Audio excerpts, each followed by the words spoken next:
네, 시장의 분위기 전체적으로 봤을 때 너무 예쁘죠, 지금 색깔이. 일단 비트코인보다 알트 대장 이더리움과 솔라나가 짙은 녹색을 보여주고 있다라는 거. 이더리움은 뭐 3,000달러 돌파 머지않아서 가능할 것 같고, 솔라나도 마의 200달러를 다시 뚫어내는 그런 모멘텀을 선보여 줬습니다. 그동안 죽었는지 살았는지 생사가 궁금했던 에이다도 하루 사이 14%대 반등을 해주면서 뭔가 알트 대장들, 대장급에서 움직임이 선명하군. 뭔가가 이제 알트 시즌으로 가는 길에 문이 조금씩 열리는 게 아닌가, 그런 생각을 또 갖게 만드는 그런 흐름들이 시장 전반으로 포착이 되고 있습니다. 코인텔레그래프는 이더리움에 좀 집중을 한 기사를 하나 올렸더라고요. 이더리움 몬스터 랠리 가능성이 있다라는 겁니다. 마일스 도이처 멘트를 실으면서 11월 6일 기준으로 24시간 동안 비트코인과 솔라나보다 이더리움의 성과가 더 좋았다. 그리고 댄 파티에로 텐티홀딩스 창업자죠. 이더리움이 지금 너무 저렴해 가격이 폭발적으로 상승해서 내년에 8,000달러 돌파할 가능성이 있어. 이렇게 얘기를 하고 있습니다.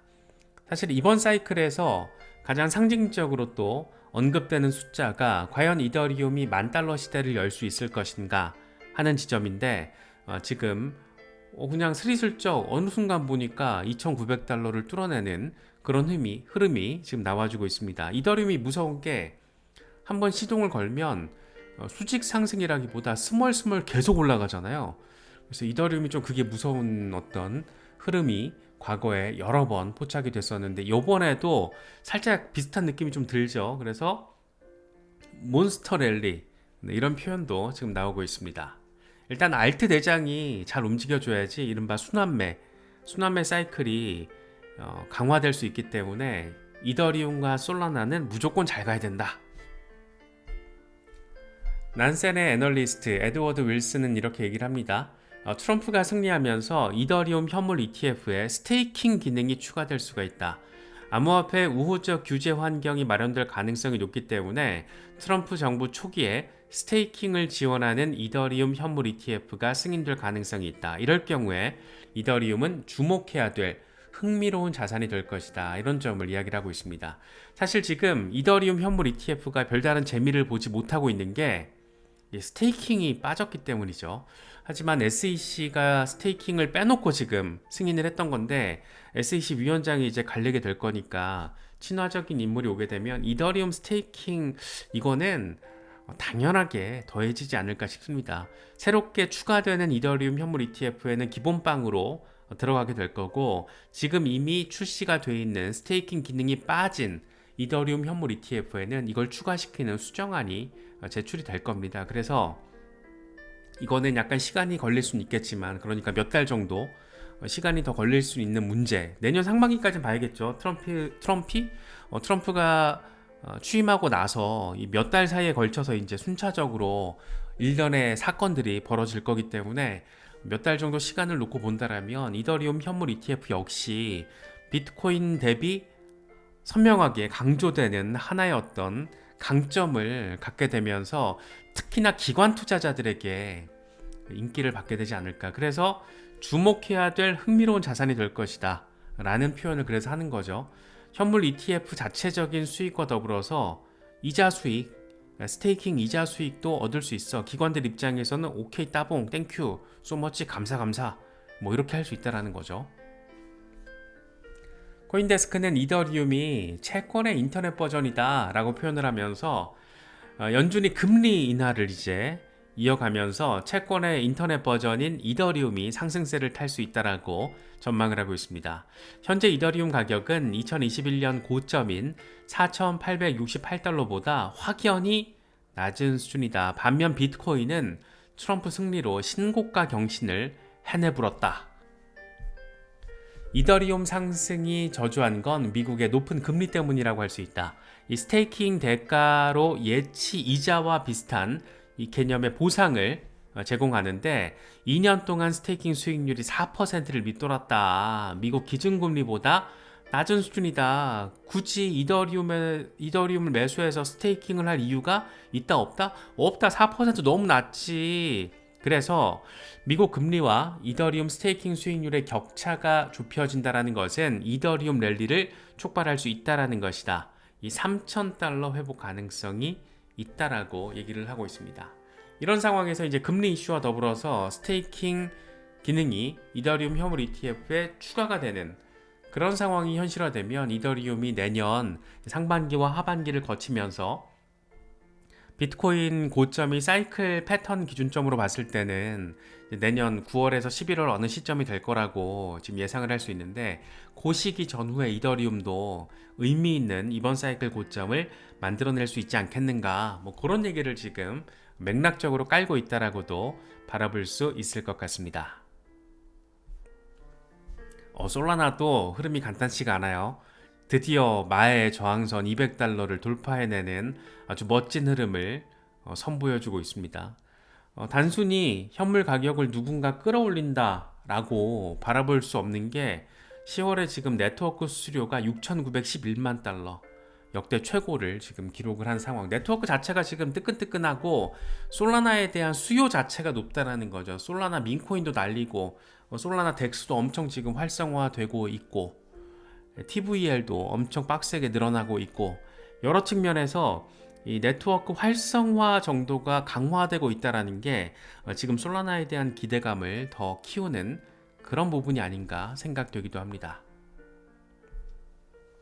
XRP가 사실 조금 뭐 XRP 죽었다 뭐 이런 얘기를 하는 경우도 많은데, 일주일 동안 그래도 10% 가까이 올랐습니다. 그래서 메이저급에서 일주일 10% 반등이면 의미 있죠.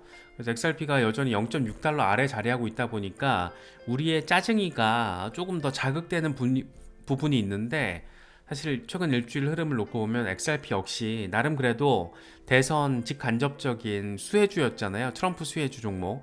SEC 위원장 날아가면 리플 소송이 긍정적인 영향을 받을 수 있다라는 나름의 간접적인 수혜 종목으로 꼽혔던 만큼 나름 또 의미 있게 일주일 주간 상승률 보니까 이 정도면 괜찮네 라는 생각이 또 들긴 하더라고요. 하지만 0.6달러 아래 자리하고 있다는 것은 여전히 아쉽게 느껴지죠. 참 어렵습니다. 어려운 종목이에요. 그만큼 소송이라는 게 참 징글징글하게 발목 잡는구나 라는 점을 새삼 더 느낄 수 있는 그런 부분이 아닌가 싶기도 합니다. 과연 SEC 차기 위원장 누가 될까? 하루 사이에 뭐 기사가 쏟아지고 있어요. 해외에서는 단순히 뭐 기사뿐만 아니고 나름의 업계 셀럽들도 그냥 앞다투면서 누가 돼야 한다 이런 하마평 그룹을 지금 만들어내고 있습니다. 일단 SEC 외부에서 보면 로빈후드 CEO로 댄 갤러거, 그리고 CFTC 전 위원장, 뭐 크립토 데디라고 불릴 정도로 암호화폐 친화적인 성향을 보여줬던 지안 카를로, 이런 양반들이 SEC 외부에서는 지금 하마평으로 오르내리고 있고, 내부적으로는 헤스터 피어스 그리고 마크 우에다, 뭐 누가 되든 상관없을 것 같아요. 워낙 암호화폐 이슈와 관련해서는 상식적이고 건전한 입장을 보여줬던 인물. 특히나 이제 헤스터 피어스가 뭐 겐슬러와 관련해서는 엄청난 대립각을 선보이면서 크립토 맘으로서 역할을 해줬던 인물이라 조금 더 주목도를 높이고 있는데, 뭐 진짠지 루머인지 모르겠는데 헤스터 피어스는 SEC 위원장 자리에 뭐 관심 없다라는 얘기를 했다라는 말이 돌고 있더라고요. 그래서 고향에 내려가서 양봉장이나 할 거다 뭐 이런 얘기도 나오던데, 뭐 어디까지 루머고 어디까지 팩트인지 모르겠어요. 그런데 뭐 그런 말이 좀 나돌고 있고, 그래서 갑자기 급부상한 게 내부 승진 인사가 단행이 된다라면 우에다 아저씨가 될 가능성, 그게 아니라면 아싸리 업계에서 데리고 올 가능성, 그러면 이제 댄 갤러거나 SEC 위원장을 잘할 만한 어떤 기관의 운영 능력이 있는 그런 쪽에 방점이 찍히면 이제 지안 카를로 이런 양반이 또 될 수도 있을 것 같고, 누가 되더라도 상당히 크립토 전폭적인 인물들이어서 지금과는 완전 다른 새로운 규제의 시대가 문을 열게 되지 않을까, 뭐 그런 생각이 듭니다. 되게 재밌는 거 있어요. 이거 보고 너무 웃겨가지고, 이게 9월 10일에 미국 하원 여러 위원회에서 공동 성명으로 SEC 갠슬러한테 보낸 서한인데 갠슬러가 버티기를 하지 못하겠구나라는 생각을 이걸 보면서 하게 됐어요. 그게 뭐냐면 당시에 보냈던 내용이 하원 각 위원회 위원장들이 뭐 패트릭 맥켄리를 비롯해서 여기 있네. 패트릭 맥켄리를 비롯해서 하원 여러 위원회 위원장들이 SEC 인사 채용 그리고 정치적 편향성 이런 것들에 대해서 우려를 표명하면서 SEC가 진보 정향 조직 출신 인물들을 주요 직책에 고용했다라는 의혹이 제기가 됐다. 의혹이 사실이라면 중립성을 훼손한 것이다. 와, 이거 딱 보니까 갠슬러가 버티고 싶어도 버티질 못하겠구나. 뭐 이런 생각이 들더라고요. 이거 잘못 버티겠다가는 이거 가지고 검찰이 갠슬러를 들쑤실 수도 있겠구나. 뭐 이런 생각이 들었어요. 그래서 상당히 재밌는 상황이 이미 펼쳐지고 있다라는 거. 그래서 핵심은 SEC가 공무원 채용할 때 연방법을 준수하고 있는지 정치적 성향이 채용에 영향을 미쳤는지 확인을 위해서 2021년 4월 이후에 모든 인사 관련 문서를 제출하라고 요구를 했습니다. 하원 사법위원회, 금융서비스위원회, 감사위원회 등등 공동 명의로 이렇게 또 SEC 압박을 했더라고요. 그래서 이거 이렇게 되면 재밌겠네. 안 그래도 지금 SEC 위원장이 버티기를 할 것인가 아니면 지발로 사임을 할 것인가. 그래서 약간의 어떤 깔끔한 구도는 그냥 연말에 맞춰가지고 지발로 나가는 거, 자진 사임하는 게 약간 베스트 카드가 아닐까 싶어요. 그게 아니면 이제 1월 20일에 잘리는 거죠. 잘리는 건데 재밌는 상황이 펼쳐지게 될 것 같고 어떤 방식으로든 알트코인들과 관련해서는 굉장히 큰 호재성 이슈가 될 겁니다. 그래서 엘레노 테렛이 물어봤다라는 거잖아요. SEC 대변인한테 갠슬러 올해 마지막으로 임기 마무리할 건지 아니면 트럼프 취임식 앞두고 물러날 건지 물어봤더니 대변인이 논평을 거부했다. 그러니까 기본적으로 프레임 자체를 짠 게 버티기에 들어갈 건지에 대해서 아예 물어보지도 않고 이렇게 프레임을 짜서 질문을 던졌더니 대변인 노코멘트. 재밌는 상황이에요. 집에 가지 않을까? 괜히 가만히 있다가 1월 20일에 쭈꾸미 대가리 터지는 것보다 그냥 집에 짐 싸서 그냥 지발로 가는 게 낫지 않나. 가장 깔끔한 그림이 아닐까 그런 생각이 들기도 합니다. SEC 위원장이 교체가 되면 어쩌면 이게 알트 시즌에 엄청난 기폭제가 될 수가 있습니다. 대부분의 토큰은 증권이다. 뭐 이렇게 이야기를 했던 인물이 바뀌고 대부분의 암호화폐 토큰은 증권이 아니다. 상품이다. 라고 이야기를 하는 SEC 위원장이 새로 취임을 하게 되면 게임이 끝나지 않을까. 여러 가지 생각이 들고 특히나 리플, 코인베이스, 바이낸스 이렇게 SEC와 되도 않는 소송을 진행해 왔던 그런 피곤한 일들이 어쩌면 한 방에 다 사라질 수도 있지 않을까 그런 기대감이 있기 때문에 갠슬러의 거취가 지금 엄청난 관심을 받고 있는 거겠죠. 그렇기 때문에 자발적인 취하가 된다. 그럼 무엇보다 SEC와 소송전을 통해서 가장 더러운 꼴을 많이 본 리플이 직접적인 수혜의 종목이 될 것이고 코인베이스나 바이낸스와의 소송도 잘 마무리가 되면 코인베이스와 바이낸스를 상대로 소송을 내면서 증권이라고 규정했던 암호화폐들이 여러 개가 있잖아요. 열 몇 개 있잖아요. 그런 것들도 이제 증권성 이슈에서 자유로워지는 거기 때문에 상당히 재밌는 상황이 펼쳐질 수 있을 것이다. 이런 기대감을 생각을 해보면 갠슬러 빨리 좀 집에 갔으면 좋겠다. 그런 생각이 드는 것은 꼭 기분 탓만은 아닌 것 같습니다.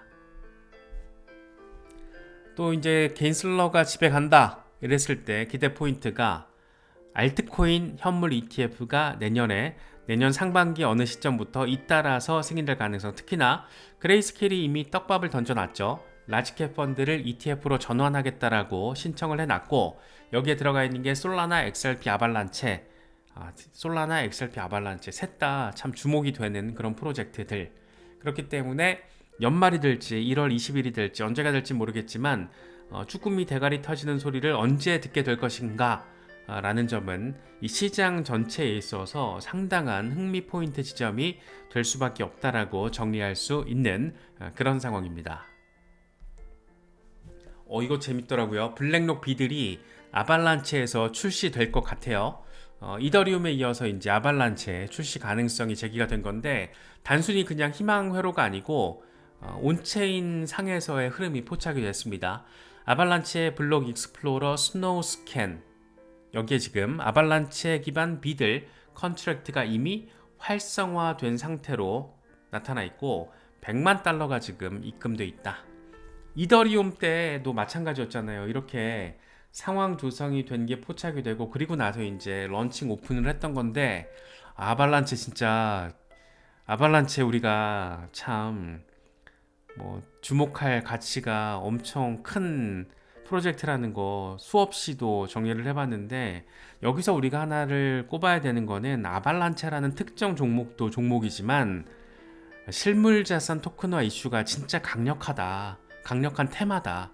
그래서 이 테마에 대해서는 이제 다들 잘 아실 거예요. 워낙 많이 다뤘기 때문에 잘 아실 거고 잘 모르시면 그냥 코인마켓에 들어가셔가지고 RWA 테마를 살펴보셔야 됩니다. 이거는 투자 여부와 상관없이 암호화폐 시장에 지금 가장 핫한 트렌드고 이 시대적인 전환을 보여주는 하나의 상징적인 트렌드이기 때문에 공부를 해야 됩니다. 그래서 아발란체 같은 경우에는 이번에 또 블랙록이 선택을 하면 너무 재밌을 것 같은데 이런 것들이 또 뭐 즉각적으로 시세 흐름에 어느 정도 영향을 미치게 될지는 우리가 예단할 수는 없겠지만 프로젝트 자체가 블록체인 혁신을 향해서 직접적인 역할을 미치고 있다는 게 상당한 의미부여가 될 수 있는 부분이 아닐까 생각됩니다.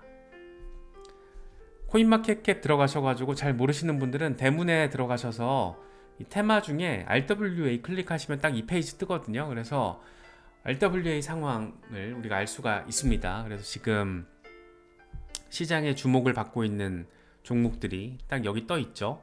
아발란체, 체인링크, 비체인, 온도 같은 경우에는 또 블랙록 관련 종목이라서 또 관심을 받고 있고 비들 초기 투자자 7곳 중에 하나가 온도 파이낸스예요. 그래서 온도가 또 블랙록이랑 연관이 돼 있고 나머지 또 아발란체와 또 더불어서 RWA 시대 핵심 테마 종목 가운데 하나가 체인링크잖아요. 체인링크는 RWA 이슈와 관련해서는 경쟁자가 없다라는 평가가 나올 정도로 아주 엄청난 퍼포먼스를 보여주고 있는 그런 프로젝트입니다. 그래서 여기 있는 프로젝트들은 비체인 같은 경우에도 이미 시장의 평가 끝났잖아요. 블록체인 혁신을 이미 구현을 하면서 혁신을 리드하고 있는 종목 가운데 하나.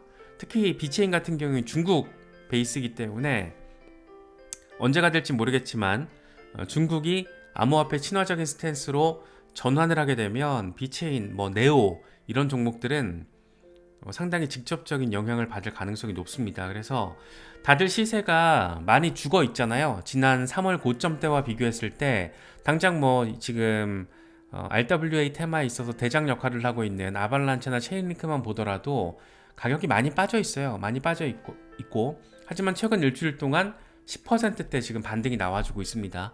여기서 조금 더 알트 시즌 흐름도 제대로 가고 이렇게 나름 또 엄청 평가가 좋은 그런 프로젝트들인데다가 대기업들이랑 또 일을 하고 있잖아요.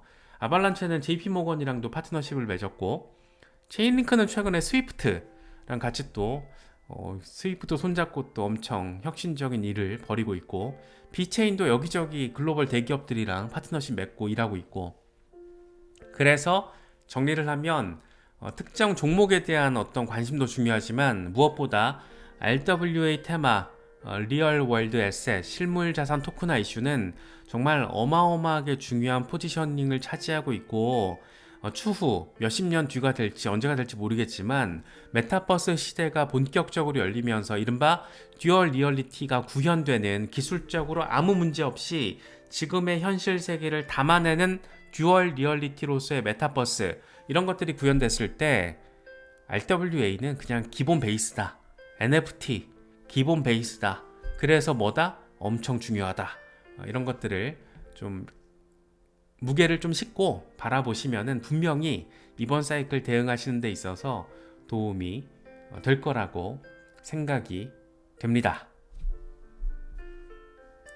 체인링크는 좀 잘 됐으면 좋겠어요. 아발란체나 체인링크는 가치가 시세와 함께 움직이는 그런 동조화된 모습을 좀 잘 보여줬으면 좋겠는데, 이거 체인링크 주간 차트인데 주간 차트 예쁘죠?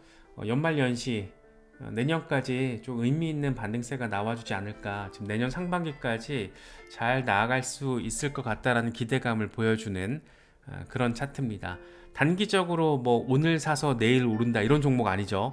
여기 있는 종목들 다 비슷합니다. 그렇게 단기적으로 막 펌핑 나오는 그런 잡코인들이랑은 성격이 완전히 다르잖아요. 대신 한번 움직여주면 그 뒷배가 든든하기 때문에 뭐 이런 흐름들, 이런 흐름들이 잘 나와주더라. 한 번씩 나와주면. 그래서 그런 것들 중장기 대응하시는 지금 홀더분들은 잘 참고하시면 좋으실 것 같고, 관심 있으신 분들은 리서치 빡세게 하시면서 차트 흐름 잘 보시고 진입 시점 잘 현명하게 잡으셔야 된다는 거 참고하시면 좋겠습니다. 슬슬 분할 매도를 준비해야 된다는 얘기들이 곳곳에서 나오고 있어요. 지금은 오히려 그런 얘기도 있더라고요. 지금은 몰빵 올인할 타이밍은 아니다. 오히려 하나하나 분할 매도를 준비해야 될 그런 타이밍이다. 뭐 이런 얘기가 나오고 있습니다. 어디까지가 맞고 어디까지가 틀리고 누구 말이 맞고 누구 말이 틀린지는 알 수는 없겠지만 결과론적이니까. 하지만 분석가 젤레가 항상 강조해서 얘기하는 이 차트의 흐름, 7만 달러 위에서는 이 양반은 본인이 일주일에 2%인가 3%인가 이렇게 분할 매도 한다고 그랬거든요. 그래서 뭐 소량이라도 체계적으로 나의 분할 매수 계획, 분할 매도 계획, 이렇게 전략적이고 체계적으로 좀 잡혀 있어야지 어떤 그런 분위기, 포모 심리에 흘러가면서 이제 요때 더 올라간다고, 요때 10만 달러 간다고 들어가셨던 분들이 이 얼마나 큰 어려움을, 이 시간을 겪었잖아요. 견뎌야 됐던 거잖아요. 홀딩을 하셨다라면. 그래서 이런 걸 조심해야죠. 고점을 막 만들어내는데 이럴 때 매수하는 분들은 뭐 한 번씩 매도하면 되니까 상관없는데, 항상 뒤늦게 이제 올라타서 상투 잡았네 라면서 하소연하는 경우가 제일 좀 안타깝죠. 그래서 평소에 약세장에서 공부를 빡세게 해야 된다라는 게 그래서 나오는 건데, 아무튼 뭐 그런 부분들도 잘 챙기시면서 여러 가지 소식들 잘 참고하실 수 있으면 좋겠습니다.